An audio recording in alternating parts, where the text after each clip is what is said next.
Meaning of decryption. Decryption. Decryption. Decryption.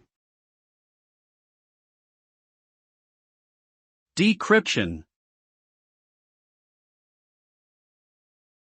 Decryption refers to the process of converting encrypted data back into its original, readable form.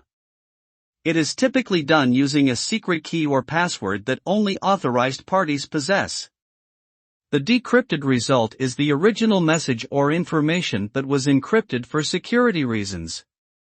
Decryption is an important aspect of cryptography, as it allows authorized individuals to access sensitive information while maintaining confidentiality and security from unauthorized parties.